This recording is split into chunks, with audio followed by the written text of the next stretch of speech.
गोंदिया जिल्ह्यातील अंगणवाडी सेविका तसेच मदतनीसांच्या समस्या जाणून घेण्यासाठी आमगाव देवरी विधानसभा क्षेत्राचे आमदार सहस्राम कोरोटे यांनी देवरी तालुक्यात संवाद शिबिराचे आयोजन केले होते। या सरकारचे शेवटचे अधिवेशन मुंबई येथे सुरू असून आपल्या जिल्ह्यातील अंगणवाडी सेविका तसेच मदतनीसांच्या समस्या ऐकून घेण्यासाठी आमदार कोरोटे यांच्या वतीने देवरी तालुक्यात संवाद शिबिराचे आयोजन करण्यात आले। अंगणवाडी सेविकांनी मानधनवाढ, पेन्शन तसेच अंगणवाडीमध्ये बहुतेक सुविधा, वीज, पाणी यासारख्या समस्या अंगणवाडी सेविकांनी आमदार महोदयांसमोर व्यक्त केल्या। मुंबई येथे सुरू असलेल्या अधिवेशनात अंगणवाडी सेविकांच्या मागण्या सभागृहात मांडून सोडविण्याचा प्रयत्न करणार असल्याचं आमदार कोरोटे यांनी सांगितलं। तर या संवाद शिबिरात देवरी तालुक्यातील 1500च्या वर अंगणवाडी सेविकांनी तसेच मदतनीस महिलांनी हजेरी लावली असून अंगणवाडी सेविकांनी आपल्या समस्या आमदार कोरोटे यांच्या समोर व्यक्त केल्या। आमदार कोरोटे यांनी अंगणवाडी सेविकांकरिता आयोजित केलेल्या संवाद शिबिरात आलेल्या महिलांना साडी देऊन सन्मान केला। तर येत्या निवडणुकीत पुन्हा आम्ही तुम्हाला निवडून देत विधानसभेत पाठवू अशी हमी अंगणवाडी सेविकांनी आमदार महोदयांना दिली। तर तुमच्या समस्या सोडविण्यासाठी सर्वोपरी मदत करणार अशी ग्वाही आमदार सहस्राम कोरोटे यांनी अंगणवाडी सेविकांना दिली। आमचे आज संवाद शिबिर त्यांनी आपुलकीनं ह्या अंगणवाडी सेविका आणि मदतनीस यांच्या समस्या जाणून घेण्या ह्या संवाद शिबिराचे आयोजन केलेले आहे। त्या संवाद शिबिरामध्ये ते नेहमीच आमच्या पाठीशी असतात आणि जेव्हा आमचं संप होतं 54 दिवसाचे तेव्हा बी त्यांना ज्या आपुलकीनं आम्हाला भेट दिली तसे माझ्याशी याच्यापूर्वी बोलले तर काही मला तुम्ही प्रमुख तालुका सचिव त्याने मला तुमच्या सर्व सेविका आणि मदतनीसला याच्या समस्या हे होतं की जे आम्ही म्हणजे पूर्णच आहे आमच्या वेतन श्रेणी आहे, मानधनात वाढ असो, पेन्शनचे लागू करण्यात आलेली आहे। ते पेन्शन म्हणजे आम्हाला मिळाल्या पाहिजे, वेळेवर मानधनात वाढ झाल्या पाहिजे।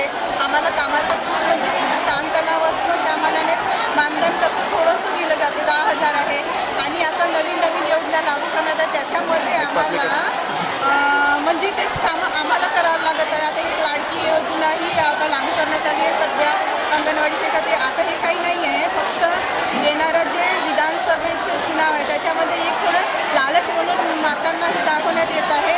आहारही तसंच निकृष्ट दर्जाचा देत आहे मला 3 ते 6 वेळ आपला फेडरेशनचं जे आहार आहे जो डाळ, मटकी, डाळ, चणा, वाटाणा हाही निकृष्ट दर्जाचा आहे आणि सगळे म्हणजे गहू दिलेले जाते त्या सगळे गव्हाच्या घुगऱ्यावरून आम्ही मुलांना काही जेवू चालू शकत नाही आणि डेली कोणतंही मुलगा खाऊ नाही शकत। जे अन्न आपण दररोज डेली मोठे माणसं नाही खाऊ शकत ते लहान मुलांना देण्यात यावा लागतो आम्हाला। म्हणजे एकूणच बऱ्याच दिवसापासून यांच्या अनेक समस्या घेऊन आंदोलने करतात। त्या आंदोलनामध्ये मी सुद्धा गेलं, मग ते हिवाळी अधिवेशनाच्या असो किंवा नागपूरच्या या गोंदियाला जिल्हा परिषदच्या समोर असो, यांनी गोंदियाला जिल्हा परिषदेच्या समोर जवळजवळ 54 दिवसापर्यंत आंदोलन केलं। 54 दिवसापर्यंत आंदोलन केल्याच्या नंतर सरकारला कुठल्याही प्रकारची जाग आली नाही। मी प्रत्येक आंदोलनामध्ये यांच्या आंदोलनापर्यंत पोहोचण्याचं काम केलं।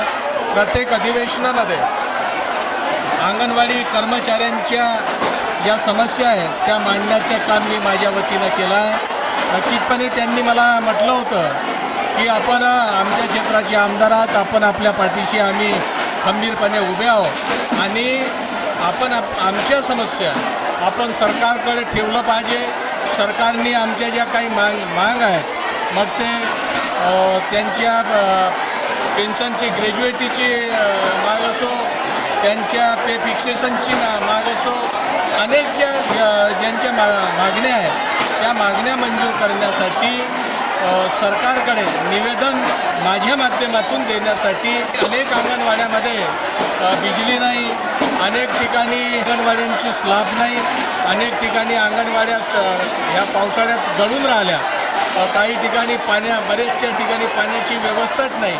हे सर्व निवेदन घेऊन त्या अंगणवाडी सेविका कर्मचारी आज संवाद कार्यक्रमाच्या माध्यमातून मला निवेदन देण्यासाठी ह्या ठिकाणी आले आणि ह्या ठिकाणी अनेक विषयावर चर्चा झाल्या, ज्याच्यामध्ये पोषण आहार जो निकृष्ट दर्जाचा पोषण आहार होतो तो पोषण आहारसुद्धा त्या आमच्या छोट्या चिमुकल्यांना चांगलं मिळालं पाहिजे अशा प्रकारचे निवेदन घेऊन माझ्याकडे आलेलं आहे.